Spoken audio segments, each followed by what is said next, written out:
Hello बच्चों, let's say this question. Arrange the following in the order of their decreasing के ए values. हमारे पास चार अलग अलग यहाँ पर सब्स्टिट्यूटेड एसिड्स दिए हुए हैं और उनमें ये बोला जा रहा है कि डिक्रीजिंग ऑर्डर ऑफ के ए वैल्यूज में इन्हें अरेंज करना है और इनके बच्चों चार जो पॉसिबल अरेंजमेंट है वो हमारे पास ऑप्शंस में दिए। चलिए इस क्वेश्चन को सॉल्व करते हैं और सबसे पहले तो ये देखते हैं कि इस क्वेश्चन को सॉल्व करने के लिए हमारे पास कौन से की कॉन्सेप्ट की जानकारी होनी चाहिए। देखो ये जो सवाल है ना, ये बेसिकली हमारे पास एसिडिक स्ट्रेंथ का सवाल है। देखते हैं कैसे इसमें हमें इसे सॉल्व करना है। सबसे पहले तो एक एसिड ले लेते हैं, जैसे मान लीजिए कि RCOO कोई एक कार्बोक्सिलिक एसिड हमने ले लिया।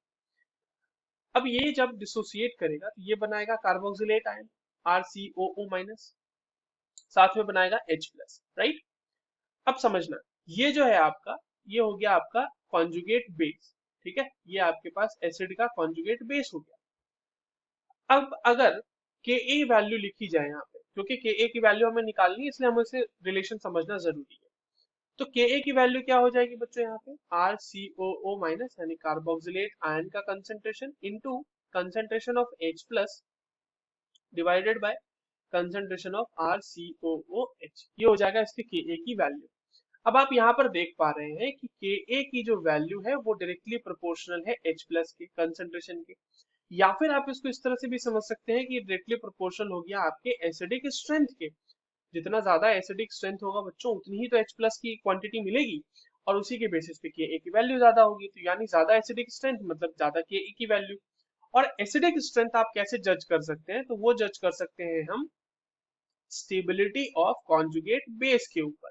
स्टेबिलिटी ऑफ कॉन्जुगेट बेस यानी जितना ज्यादा कॉन्जुगेट बेस स्टेबल होगा उतनी ही ज्यादा एसिडिक स्ट्रेंथ होगी, क्योंकि RCOO माइनस अगर स्टेबल है तो वो H प्लस रिलीज करने देगा अपने एसिड को, है ना। अगर ये स्टेबल नहीं रहेगा तो ये तो चाहेगा कि वापस से मैं H प्लस के साथ मिलके एसिड बना लूं। तो ये बात होगी।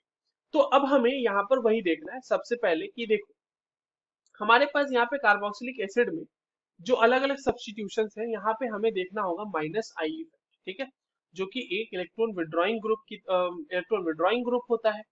और इलेक्ट्रॉन विड्रॉइंग ग्रुप जो होते हैं बच्चों, वो जो कार्बोक्सिलेट आयन बना है ना, ये RCOO माइनस, इसकी स्टेबिलिटी को बढ़ाते हैं, क्योंकि उसकी तरह उसके ऊपर से ये इलेक्ट्रॉन डेंसिटी को विड्रॉ करते हैं, खींचते हैं अपनी तरफ।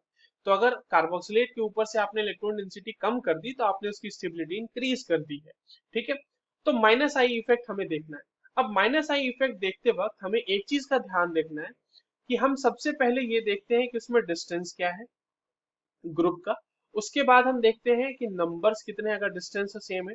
और लास्ट में हम लोग देखते हैं, एनालाइज करते हैं पावर। ठीक है, डिस्टेंस नंबर पावर, इस तरह से हम लोग उसको एनालाइज करेंगे। अब आइए हम लोग अपने जो ऑप्शंस दिए हुए हैं उसके ऊपर चलते हैं।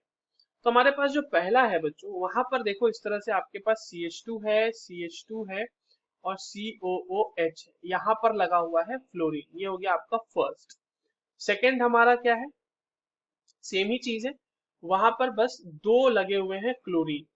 ठीक है, और माइनस आई इफेक्ट जो होता है वो डिस्टेंस डिपेंडेंट होता है, जैसे जैसे डिस्टेंस बढ़ेगा वैसे वैसे उसकी जो इंटेंसिटी है वो कम होते जाती है। थर्ड वाले के केस में अगर आप देख लें तो थर्ड वाले में CH2 है सिर्फ लगा हुआ एक बीच में, CH2 यहाँ पर डायरेक्ट F लगा हुआ है और ये COOH हो गया। और ये जो हमारा फोर्थ है बच्चों, फोर्थ हमारा क्या है, वहां पर वापस से सेम ही चीज है, CH2 CH2 COOH और यहाँ पर लग गया ब्रोमीन। अब आइए देख लेते हैं हम लोग इंडक्टिव इफेक्ट का कंपेयर कर लेते हैं सब में। तो एक चीज आप देखो कि डिस्टेंस देखना हमें सबसे पहले। तो यहाँ पर फ्लोरीन, यहाँ पर क्लोरीन और यहाँ पर ब्रोमीन, इन सब के बीच देखिए आप CH2 यानी कि ये कार्बोक्सिलिक आयन मतलब सॉरी कार्बोक्सिलिक ग्रुप जो है यहाँ पर, इससे दो कार्बन की दूरी पे है, जबकि थर्ड वाले में ये एक ही कार्बन की दूरी पे है। तो इतना तो तय है कि जो इसके केस में माइनस आई लग रहा होगा वो सबसे ज्यादा लग रहा होगा।